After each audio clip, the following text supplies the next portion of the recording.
Terima kasih Anda masih bersama kami dalam Sapa Indonesia Pagi. Saudara Kakol Lantas Polri Irjen Aan Suhanan meninjau langsung lokasi kecelakaan beruntun di Tol Cipularang, Jawa Barat. Ia menyebut pihaknya masih menyelidiki penyebab pasti kecelakaan yang melibatkan 17 kendaraan. Tiba di lokasi, Kakor Lantas Polri Irjen Aan Suhanan langsung meninjau titik terjadinya kecelakaan. Ia mengatakan kecelakaan diduga terjadi karena truk mengalami rem blong.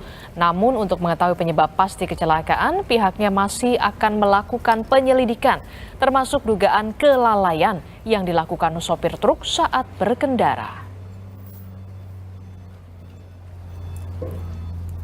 Kemungkinan ya bisa gagal rem maupun rem blong. Ya berarti kelalaian pengemudi dan atau seperti apa? Belum, nanti kita selidiki ya. Itu faktanya seperti itu. Kita cek personelingnya ada personel yang tinggi, artinya di 4 ini kan masuk tinggi. Jadi engine brake-nya tidak maksimal. Ada bekas pengereman? Nah ini besok kita lihat ya. Ada dripping itu ada. Cuma bekas remnya kami belum lihat, nanti akan kita cek ya. Setelah 5 jam lebih proses evakuasi korban dan pemindahan badan kendaraan akhirnya selesai pada Kamis malam sekitar pukul 9 malam. Truk tronton yang diduga jadi penyebab kecelakaan beruntun di kilometer 92 Tol Cipularang arah Jakarta berhasil dipindahkan. Dalam proses pemindahan truk, petugas mengalami kesulitan hingga harus menerjunkan alat berat. Setelah truk disingkirkan dan material muatan yang tumpah menutup badan jalan dibersihkan, polisi akhirnya bisa membuka jalur tol Cipularang arah Jakarta pada Senin malam. Dan ini dia, saudara, detik-detik terjadinya kecelakaan beruntun di Tol Cipularang, kilometer 92 arah Jakarta, yang terekam kamera salah satu kendaraan yang berada di lokasi kejadian. Dalam video terlihat sebuah truk melaju dengan kecepatan tinggi, muncul dari arah belakang. Truk terlihat tidak terkendali dan menabrak sejumlah kendaraan di depannya. Sementara korban yang mengalami luka-luka telah dievakuasi ke Rumah Sakit Rajak Purwakarta. Setibanya di rumah sakit, korban langsung mendapat perawatan medis dalam kecelakaan beruntun di kilometer 92 Tol Purbalenyi yang melibatkan 17 kendaraan, 1 orang meninggal dunia, 7 lainnya luka berat, dan 21 lainnya luka ringan.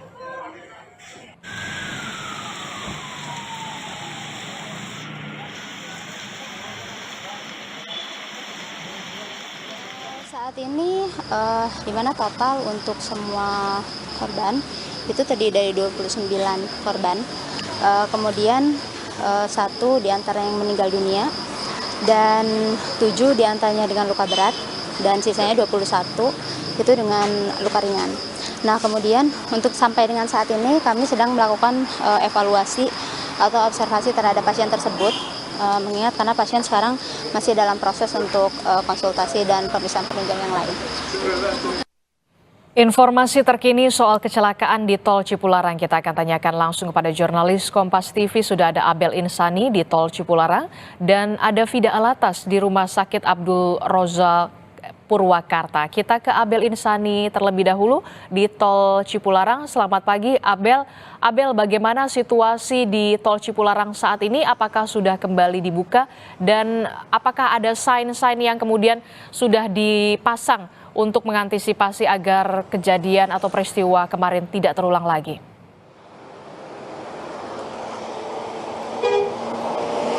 Baik, selamat pagi Rizky dan juga saudara. Untuk saat ini memang saya berada tepat di TKP atau tempat kejadian perkara kecelakaan beruntun yang terjadi di Tol Cipularang kilometer 92 dan memang untuk saat ini lalu lintasnya atau ruas tol ini semua sudah dipakai, sudah bisa berjalan atau sudah bisa digunakan seperti mana pada mestinya.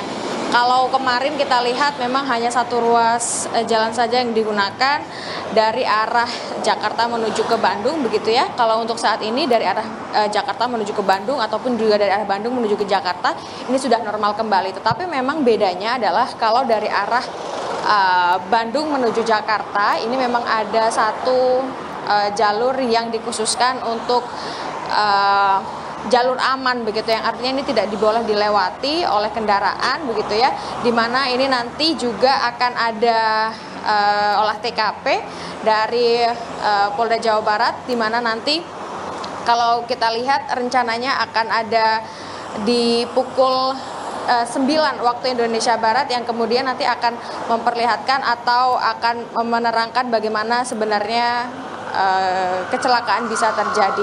Karena memang untuk saat ini dugaan terjadinya kecelakaan beruntun yang terjadi di tol Cipularang KM 92 ini terjadi akibat adanya kelalaian atau dugaan kelalaian oleh supir truk yang mengangkut muatan kardus pada saat itu. Kalau saya lihat pagi ini juga untuk muatan, maksud saya untuk kardus-kardus yang kemarin dimuat oleh truk yang diduga menjadi penyebab kecelakaan ini juga masih berada di pinggir jalan TKP atau di pinggir jalan KM 92 di tol Cipularang ini. Saya bisa melihat Adisti dan juga saudara, untuk saat ini memang untuk semuanya sudah dievakuasi.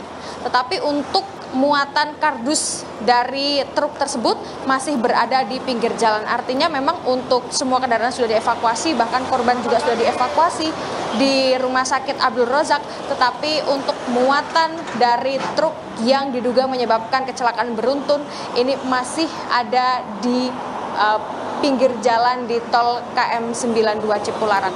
Untuk saat ini kami akan masih terus memantau begitu Adisti, dan juga nanti kita akan melihat bagaimana proses dari olah TKP yang akan dilakukan polisi tepat di TKP atau tempat kejadian perkara yang kemarin baru saja kecelakaan yang menyebabkan atau melibatkan ada 17 kendaraan dan 28 korban. Hingga saat ini kami masih menunggu dari pihak polisian, ini juga belum datang. Nanti kami akan melihat dan kami tunggu.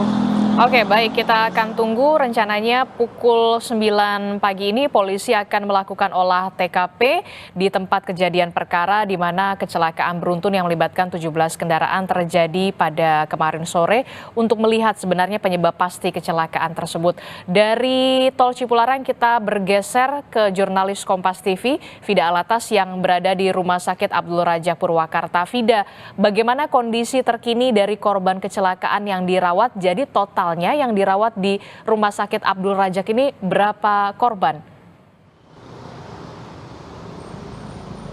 Ya, Adisti dan juga saudara, pasca kecelakaan beruntun di kilometer 92 tol Cipularang yang terjadi pada Senin sore kemarin, total jumlah korban yang dilarikan ke Rumah Sakit Abdul Razak Purwakarta ini ada 30 korban, di mana 30 korban ini merupakan keseluruhan jumlah korban yang terjadi pasca kecelakaan yang terjadi pada Senin sore lalu.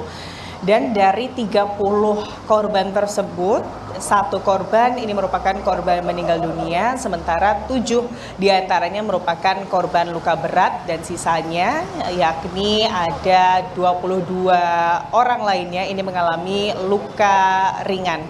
Dan informasi terkini di pagi hari ini dari Kadis Medis Rumah Sakit Rozak Purwakarta ini menyebut bahwa dari 30 korban tersebut, 8 korban yang kemudian ini mengalami luka ringan ini telah dilarikan atau telah dipulangkan ke domisili karena dirujuk ke domisili mereka masing-masing. Sementara Adisti dan juga saudara, 21 lainnya ini masih ditangani secara medis di Rumah Sakit Abdul Razak Purwakarta.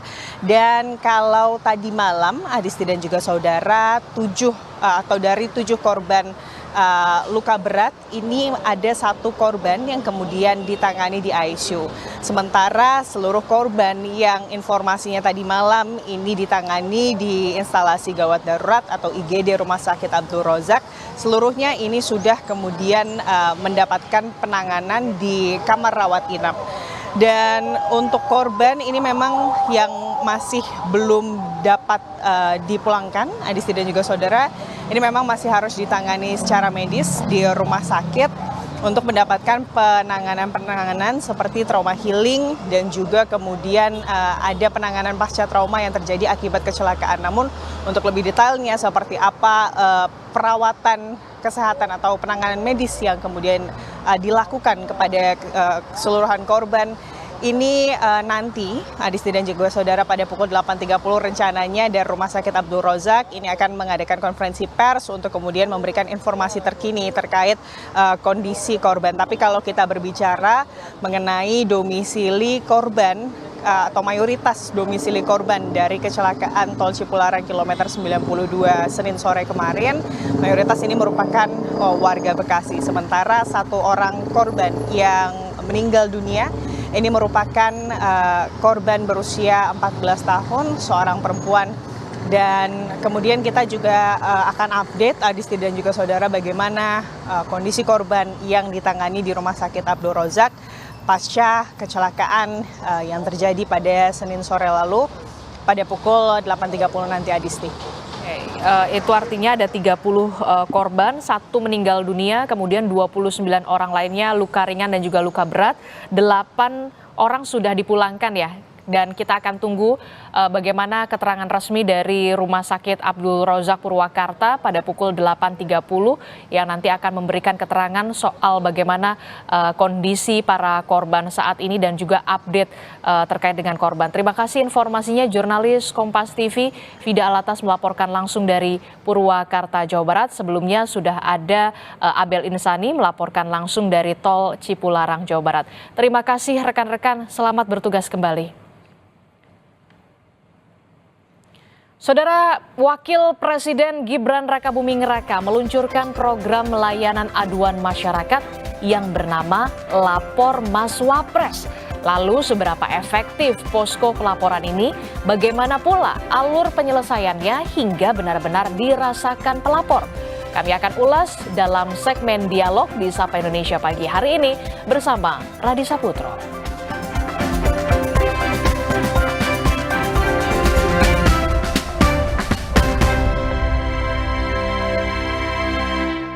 Bapepti hadir